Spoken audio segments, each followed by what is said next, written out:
Welcome to K times news bulletin లో ముందుగా headlines. Hanamkonda జిల్లా నూతన కలెక్టర్గా బాధ్యతలు చేపట్టిన పి ప్రావీణ్య ఐఏఎస్.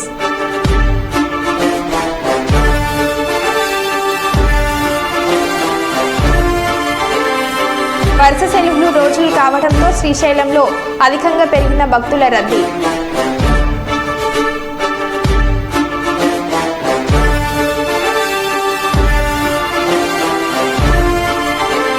తెలుగు రాష్ట్రాలలో బక్రీద్ సందర్భంగా మసీదులలో ప్రత్యేక పూజలు.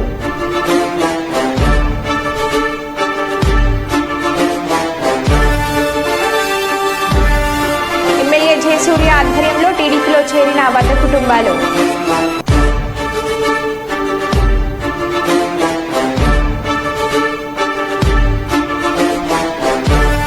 మీడియా సమావేశం నిర్వహించిన మచిలీపట్నం బార్ అసోసియేషన్ సీనియర్ మరియు జూనియర్ న్యాయవాదులు.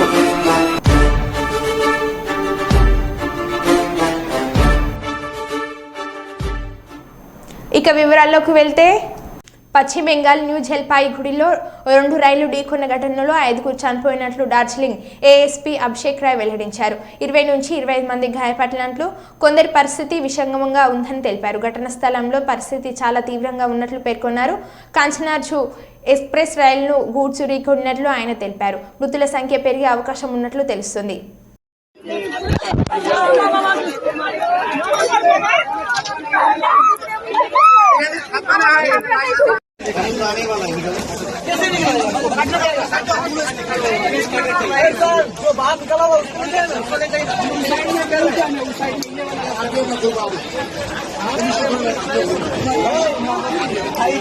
अभी थोड़ा गंभीर है। ये आप देख रहे हैं कंचनजंगा एक्सप्रेस है। ये पीछे यहाँ पे खड़ा था और पीछे से एक मालगाड़ी आके उसको ठोक दिया। 3 बॉगी अभी तक डिटेल्ड हुआ है, 5 फैटलिटी हुआ है, कैजुअलिटी हुआ है 5। अभी तक हम रेस्क्यू कर लिया है। और मालगाड़ी का जो आगे का इंजन है वहाँ पे गैस कटर लगेगा। आरपीएफ भी आगे है, हम लोग लोकल पीएस से आगे है। ठीक है, डेथ कैजुअलिटी कितनी हुई है? अभी तक जो हिसाब है 5 हुआ है। ठीक है, और कितने लोगों की मौत हुई है? 5 का मौत हुआ है अभी तक। ठीक है, इंजर्ड हुआ है? इंजर्ड अभी तक 25 to 30 nearly, but the injuries are not fatal. We have already rescued them with their luggages एवं एखाने हम लोग लोकल का एम्बुलेंस भी हम लोग अरेंज कर चुके हैं। ठीक है, वो जो पैसेंजर्स हैं हम लोग उन लोग को बाहर निकाल के एक यहाँ पे एक मदरसा में कैंप भी सेटअप किया है, वहाँ पे लेके जा रहे हैं और वहाँ से फिर आगे बास लेके एनजीपी तक लेके जा रहे हैं। कैसे हुआ था सर इंसिडेंट? कैसे हुआ था? इंसिडेंट पीछे से मालगाड़ी आके ये कंचनजंगा जो एक्सप्रेस है, मालदा कंचनजंगा एक्सप्रेस है, इसको पीछे से कॉलिशन हो गया। ठीक है, उसके बाद ये इंसिडेंट हुआ। या सर आपका मैं दार्जिलिंग। और आपका नाम सर? अभिषेक। మహిళా సంఘాలకు వడ్డీ లేని రుణాలు. మహిళా సంఘాల మహిళలకు 10 లక్షల రూపాయల వరకు ప్రమాద బీమా మరియు 2 లక్షల రూపాయల వరకు అప్పు బీమా అని ప్రధాన ప్రాంతాలలో మహిళా శక్తి క్యాంటీన్లు ఏర్పాటు చేయాలని, మహిళలు బ్యాంకులు ఇచ్చే రుణాలు సద్వినియోగం చేసుకుని వివిధ రకాల ఆదాయ అభివృద్ధి ఆర్థికంగా ఎదగాలని రాష్ట్ర పంచాయతీరాజ్ గ్రామీణ అభివృద్ధి మరియు మహిళా స్త్రీ శిశు సంక్షేమ శాఖ మంత్రి వర్యులు డాక్టర్ దనసరి అనసూయ సీతక్క అన్నారు. గ్రామీణ పేదరిక నిర్మూలన సంస్థ, గ్రామీణ అభివృద్ధి సంస్థ, ఎస్హెచ్జి బ్యాంక్ లీకేజీ వార్షిక రుణ ప్రణాళిక 2024-25 ఆవిష్కరించడం జరిగింది. 20,039 కోట్లు 3,56,273 సంఘాలకు లక్ష్యంగా నిర్ణయించడం జరిగిందన్నారు.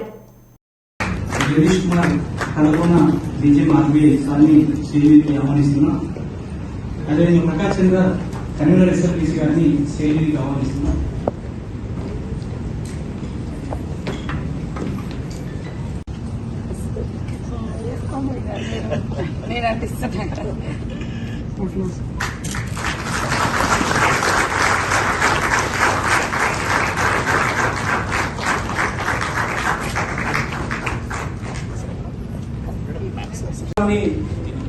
ప్రారంభించే ముందు లైటింగ్ యాప్ ల్యాండ్ జ్యోతి ప్రజ్వలన కార్యక్రమాన్ని వేదిక మీద ఉన్నటువంటి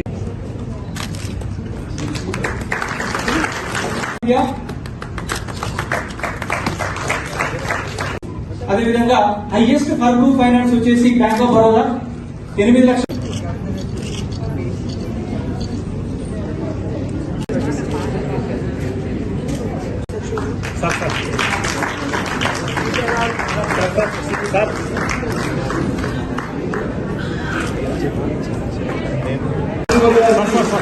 గ్రామీణాభివృద్ధి పంచాయతీరాజ్ శాఖ తరఫున CEO మేడం అందరూ కూడా మేడం సత్కరించడం జరుగుతూ ఉంది. అందరూ కూర్చోండి.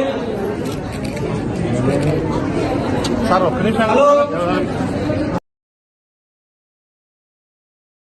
స్నిగ్ధ పట్నాయక్ నారాయణపేట జిల్లా కలెక్టర్గా బదిలీపై వెళ్లగా ఆ స్థానంలో పి ప్రావీణ్య ఐఏఎస్ హన్మకొండ జిల్లా కలెక్టర్గా బాధ్యతలు చేపట్టారు.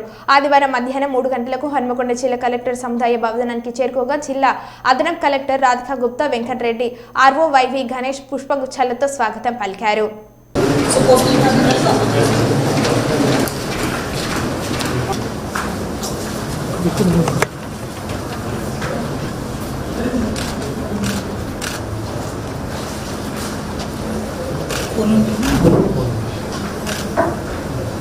చార్జ్ ఇచ్చేది కూడా ఫోన్ చేస్తే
కుప్పం పట్టణంలోని ఈద్గా వద్ద ముస్లిం సోదరులు వేలాది సంఖ్యలో హాజరై బక్రీద్ పర్వదినం సందర్భంగా నిర్వహించిన ప్రత్యేక ప్రార్థనల్లో పాల్గొన్నారు. ఈ సందర్భంగా టీడీపీ నాయకులు ప్రార్థనలో పాల్గొని ముస్లిం సోదరులకు బక్రీద్ పండుగ శుభాకాంక్షలు తెలిపారు. అనంతరం ఒకరినొకరు ఆలింగనం చేసుకుని శుభాకాంక్షలు తెలుపుకున్నారు. దైవ ప్రవక్త ఇబ్రహీం మహోన్నత త్యాగాన్ని స్మరించుకుంటూ బక్రీద్ పండుగను జరుపుకుంటున్నారని అన్నారు. త్యాగాన్ నిరేతికి బక్రీద్ పండుగ నిదర్శనమని అన్నారు. ధనిక పేద అన్న తారతమ్యం లేకుండా రాగద్వేషాలకు అతీతంగా మైనారిటీలందరూ భక్తి శ్రద్ధలతో ఈ పండుగను జరుపుకుంటున్నట్లు తెలిపారు.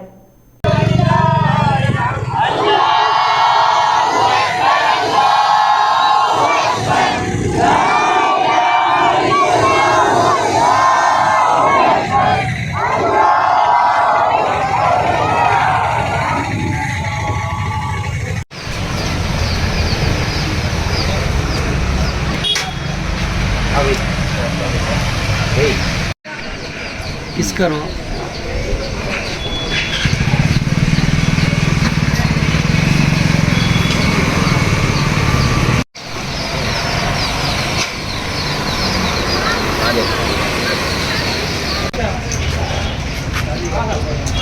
भाई क्या क्या करते हैं असलम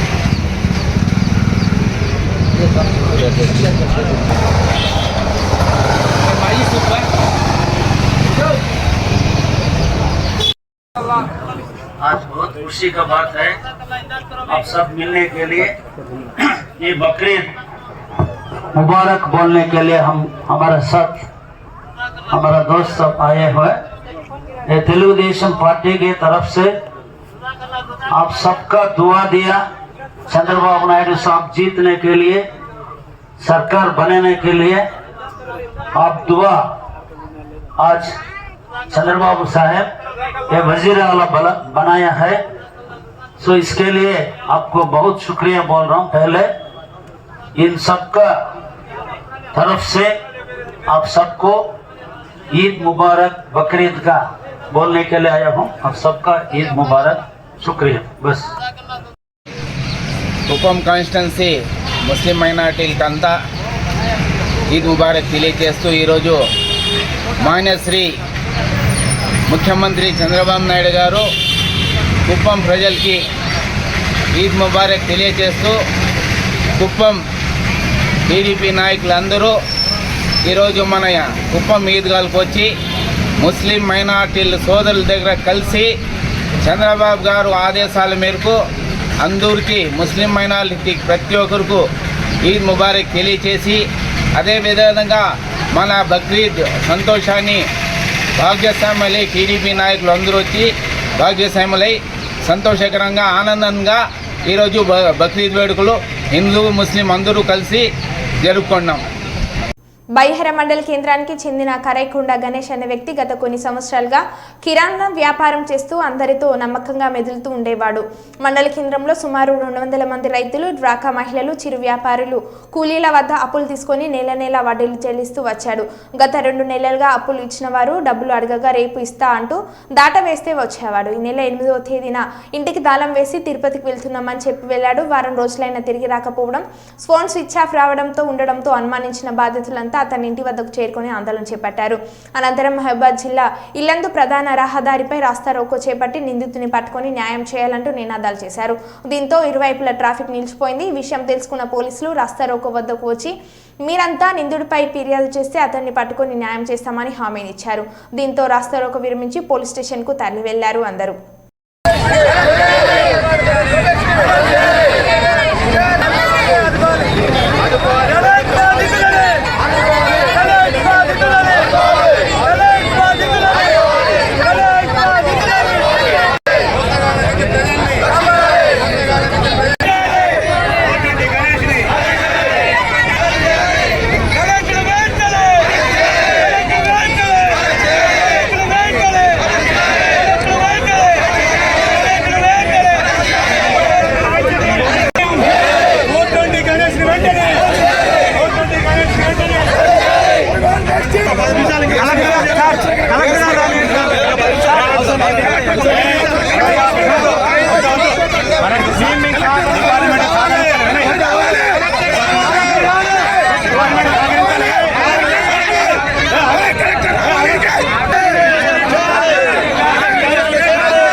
పోతేనే వెళ్ళే పరిస్థితి ఉంది బజార్లో మొత్తంలో.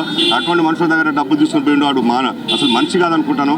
సరే నమ్మించి ఇచ్చారు, జరిగిందేందో జరిగిపోయింది. ఈరోజు మీరు రిక్వెస్ట్ చేసేది ఏంటంటే అధికారులకు గణేష్ అనే అతను ఎక్కడ ఉన్నా కూడా అతన్ని ఎతికించి అతని కుటుంబ సభ్యుల ద్వారా కానీ ఎట్లయినా ఒక పద్ధతి ఏదైతే ఉన్నదో ఎంత వీలుంటే అంత వీలు తీసుకురావచ్చు. ఎందుకంటే పెద్ద పెద్ద ఆర్థిక నేరాలు చేసిన వాళ్ళని తీసుకొచ్చిన సందర్భాలు ఉన్నాయి. మేము ఇచ్చినప్పుడు కనీసం మర్యాద అతను ఎక్కడ ఎవరు ఆయన ఫోన్ నెంబర్ మాట్లాడాలని నెంబర్ ఇచ్చాం.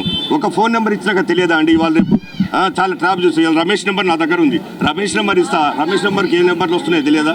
ఆ విధంగా చేసే దయచేసి పోలీసు వారు కంపల్సరీ మాకు ఈ న్యాయం చేయాలి. కంపల్సరీ ఆ గణేష్ను పట్టించిన చాలు మాకు అందరికీ న్యాయం చేయాలని మేము బయారం ప్రజల తరఫున కోరుతున్నాను. నేను ఇచ్చి 3వ నెల నా మనోరాలు కంటి ఆపరేషన్ కానీ దాచుకున్నా. నా మనోరాలు పుట్టి గుడ్డి నేను ఎవరికోసారి 3 లక్షలు పెట్టి బాగా చెప్పించుకొచ్చుకున్నా.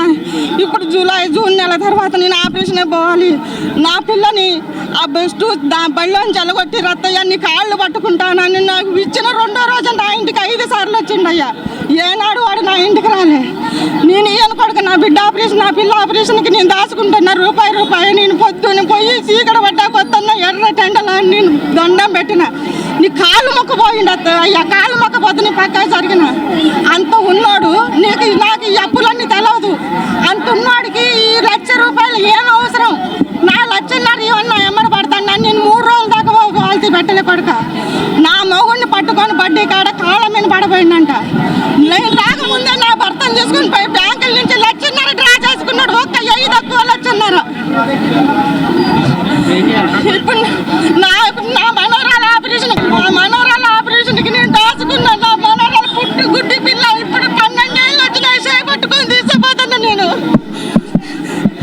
నా పేరు వీరన్న. నేను కిడ్నీ పేషెంట్ని. కిడ్నీ ఆపరేషన్ చేయించుకుందామని బంగారం తీసుకుపోయి బ్యాంకులో పెట్టి లోన్ తీసుకుందామని పోయినా. ఈయన ఆడికి వచ్చిండు. వచ్చి నేను రేపే ఇస్తాను నాకు ఇయ్యని తీసుకున్నాడు.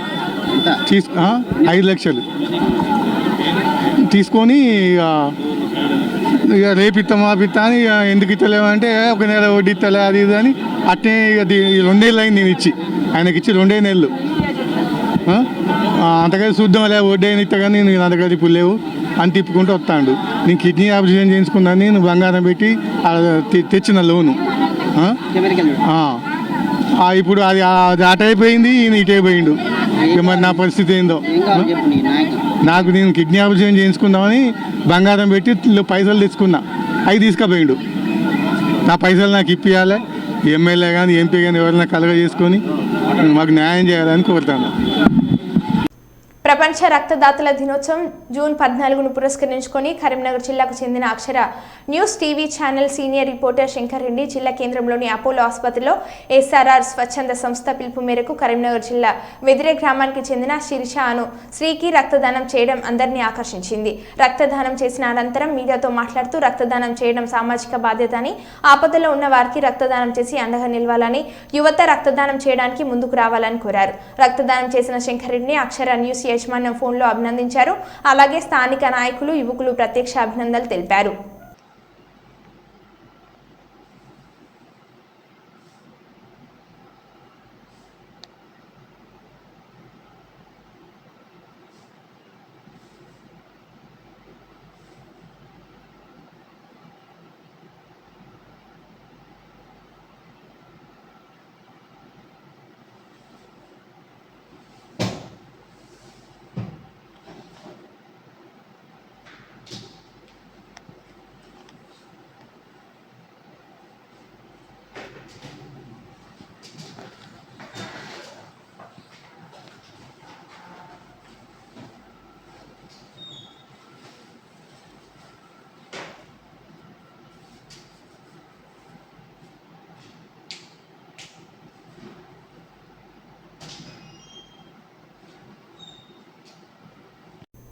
వరుస సెలవులు రోజులు రావడంతో శ్రీశైల క్షేత్రానికి అధికంగా పెరిగిన భక్తుల రద్దీ.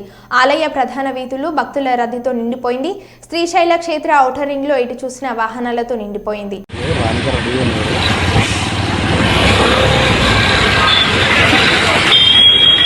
సాక్షి అనుమతి వరకు ఉన్నట్టుందిరా.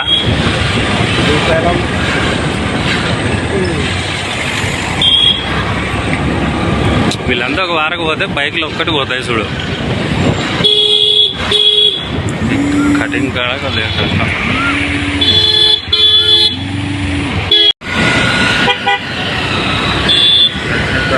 ప్రశాంతంగా ట్రాఫిక్ అంతా తగ్గిపోతుంది కావచ్చు పాటికి.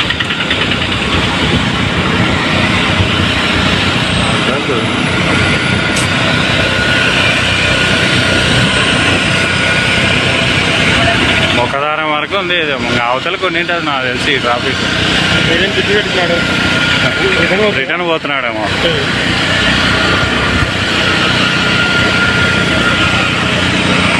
ఎప్పుడు లేదు కానీ ఆడ అదో మెయిన్.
ఖమ్మం జిల్లాలో విచిత్ర సంఘటన. కుస్మాంచి మండలం కేశవపురం గ్రామానికి చెందిన కట్ట విజయలక్ష్మి 2019 ఏపీ సార్వత్రిక ఎన్నికల్లో చంద్రబాబు సీఎం అవుతాడంటూ కుటుంబ సభ్యులతో ఛాలెంజ్ చేసింది. కాగా జగన్మోహన్ రెడ్డి సీఎం అవుతాడని కుటుంబ సభ్యులు ఛాలెంజ్ చేశారు. కాగా జగన్ ఏపీ సీఎం కావడంతో ఒప్పందం ప్రకారం సొంతూరుకు వెళ్లి విజయలక్ష్మి చంద్రబాబు సీఎం అయిన తర్వాత ఊర్లో అడుగు పెడతానంటూ శబ్దం చేసింది. కాగా ఇటీవల ఏపీ సీఎంగా చంద్రబాబు నాయుడు ప్రమాణ స్వీకారం అనంతరం 5 ఏళ్ల తర్వాత సొంత గ్రామానికి వచ్చిన విజయలక్ష్మి 5 ఏళ్ల తర్వాత స్వగ్రామానికి వచ్చిన విజయలక్ష్మికి కుటుంబ సభ్యులు గ్రామస్తులు ఘన స్వాగతం పలికారు. గ్రామంలోని ఎన్టీఆర్ విగ్రహానికి నివాళులు అర్పించి పుట్టింట్లో అడుగుపెట్టిన విజయలక్ష్మి అనంతరం కుటుంబ సభ్యులు గ్రామస్తులు విజయలక్ష్మిని సత్కరించారు.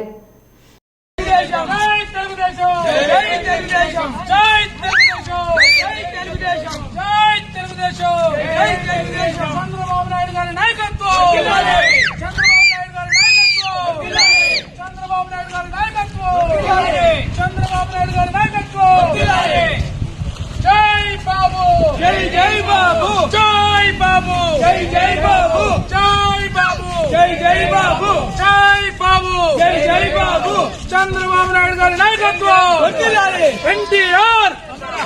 ఎన్టీఆర్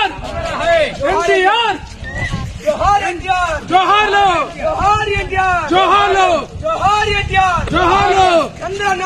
నారా చంద్రబాబు నాయుడు గారి నాయకత్వం చంద్రబాబు నాయుడు గారి నాయకత్వం జై బాలయ్య జై బాలయ్య జై బాలయ్య. మహబూబాబాద్ జిల్లా కేంద్రంలోని ఎమ్మెల్యే క్యాంప్ కార్యాలయంలో లబ్ధిదారులకు కళ్యాణ లక్ష్మి షాద్ ముబారక్ చెక్లను ఎమ్మెల్యే పంపిణీ చేశారు. ఈ సందర్భంగా ఎమ్మెల్యే మాట్లాడుతూ రేషన్ కార్డు ఉన్న ప్రతి మహిళలకు త్వరలోనే మహాలక్ష్మి పథకం ద్వారా 2500 రూపాయలను అందజేస్తామని, గ్రామాల్లో ఇందిరమ్మ కమిటీలను ఏర్పాటు చేసి ఇల్లు లేని నిర్పేదలకు ఇందిరమ్మ ఇండ్ల పథకంలో ఇండ్లను నిర్మిస్తామని ఆయన తెలిపారు.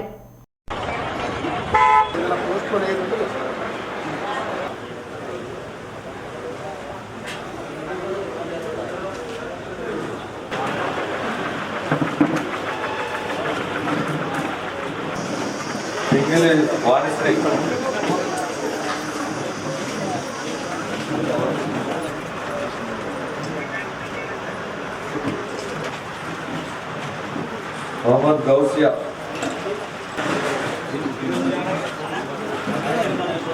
मोहम्मद తర్వాత అస్మత్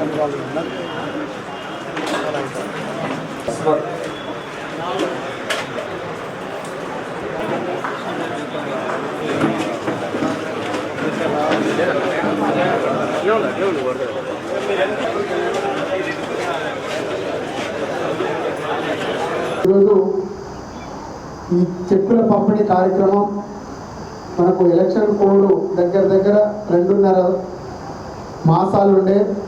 ఈ 2.5 నెలల్లో ఏ పని చేయలేకపోయినాం. అందుకే ఈ చెక్కులు ముందే వచ్చినా కూడా మనకి ఎలక్షన్ కోడ్లో వాటిని డిస్ట్రిబ్యూట్ చేయకూడదు, పంచకూడదు అని చెప్పేసి ఈరోజు ఆ చెక్కుల పంపిణీ కార్యక్రమాన్ని పెట్టుకోవడం జరిగింది. కాంగ్రెస్ ప్రభుత్వం ఎన్నో కష్టాలలో ఉండి కూడా మన గత బీఆర్ఎస్ ప్రభుత్వంపై పోరాటం చేసి మన నాయకులు ముఖ్యమంత్రి రేవంత్ రెడ్డి గారు చేసినటువంటి ఎనలేని పోరాటం ప్రజల మద్దతుతోటి ఈసారి మన గద్దెనెక్కడం జరిగింది. కాంగ్రెస్ ప్రభుత్వం ఇచ్చిన హామీలన్నీ నెరవేరుస్తుంది. అదేవిధంగా ముఖ్యంగా నేను గమనించేది ఏంటంటే ఇక్కడ ఉన్నటువంటి ప్రధాన సమస్య రెవెన్యూ సమస్య. తాతల నాటి భూములు మనం చేసుకున్న భూములు పట్టాలు వేరే వాళ్ళ పేరు మీద ఉంది. దానికి ప్రత్యక్ష ఉదాహరణ నేనే. నాకున్నటువంటి 5 ఎకరాల భూమి నేను ఈరోజు వరకు పట్టా చేసుకోలేకపోయినా. ఇలాంటి సమస్యలు అనేక మంది రైతులు అనుభవిస్తూ ఉన్నారు. కాబట్టి మొన్న మన రెవెన్యూ మంత్రి వర్యులు పొంగులేటి శ్రీనివాసరెడ్డి గారు ఎలక్షన్ కోడ్ ముగియంగానే అధికారులను పిలిచి ధరణి పోర్టల్ కమిటీ ఏదైతే వేసిందో వాళ్ళను 10 రోజుల్లోపు గైడ్లైన్స్ ఇచ్చేసి మార్పులు చేర్పులు చేసుకుంటూ రైతులకు ఎటువంటి ఇబ్బంది కలగకుండా ఎవరైతే కాస్తులు ఉన్నారో వారి భూములకు వారికి ఇవ్వాలి అని చెప్పేసి వారు చెప్పడం నిజంగా కూడా చాలా ఆనందకరమైన విషయం. అదేవిధంగా ఇందిరమ్మ కమిటీలు వేసి ఇందిరమ్మ ఇల్లు కూడా నిజమైన పేదవాడు ఎవరైతే ఉన్నారో ప్రతి ఊర్లలో ఇందిరమ్మ కమిటీలు వేసుకుంటూ వాళ్ళ సూచనల ప్రకారం పేదవాడు ఎవరైతే ఉన్నారో పూరు గుడిసి ఉన్నవాడు పెంకుటిల్లు ఇంతకుముందు ఇందిరమ్మ ఇల్లు వచ్చి కూలిపోయిన ఇల్లులు ఏవైతే ఉన్నాయో వాళ్ళందరికీ ఈ ఇందిరమ్మ ఇల్లులు 5 లక్షల రూపాయలతో ఇస్తామని చెప్పేసి మేము మేనిఫెస్టో చెప్పడం జరిగింది. అదేవిధంగా ఆ మేనిఫెస్టోలో భాగంగా ఇప్పుడు త్వరితగతిలోనే ఇందిరమ్మ ఇల్లులు కూడా ఇస్తాం. కాంగ్రెస్ పార్టీ అనేక ఇబ్బందులకు గురి చేసింది బీఆర్ఎస్ ప్రభుత్వం. మనం చూసాం, అన్ని అప్పుల కుప్పలు చేసి ఖజానా ఖాళీ చేసి పోయినటువంటి బీఆర్ఎస్ ప్రభుత్వానికి ప్రజలు మంచి గుణపాఠం చెప్పిండ్రు. మన ఫైనాన్స్ మినిస్టర్ గారు బట్టి విక్రమార్క గారు చాలా చాకచక్యంగా, అలాగే ముఖ్యమంత్రి రేవంత్ రెడ్డి గారు ఒక పద్ధతిగా క్రమశిక్షణతోటి ఎక్కడ డబ్బులను దుబారా ఖర్చు చేయకుండా అన్ని సంక్షేమ పథకాలు మనం అమలు చేద్దామని చెప్పేసి వారు గట్టి సంకల్పంతో దృఢ సంకల్పంతో ఉన్నారు. కాబట్టి ఇప్పుడున్నటువంటి కార్యకర్తలు అందరూ అధైర్యపడకండి, అన్ని సంక్షేమ పథకాలు ప్రతి ఒక్కరికి అందుతాయి. నిజమైన లబ్ధిదారుడికి ఈ సంక్షేమ పథకాలు అందుతాయి. అంటే 10 లక్షల రూపాయల కళ్యాణ లక్ష్మి ఇక్కడ మీకు ఇవ్వడం జరుగుతూ ఉంది. కాబట్టి కళ్యాణ లక్ష్మి ఎవరైతే లబ్ధిదారులు ఉన్నారో మన ఎంఆర్ఓ గారు లిస్టు చదువుతారు.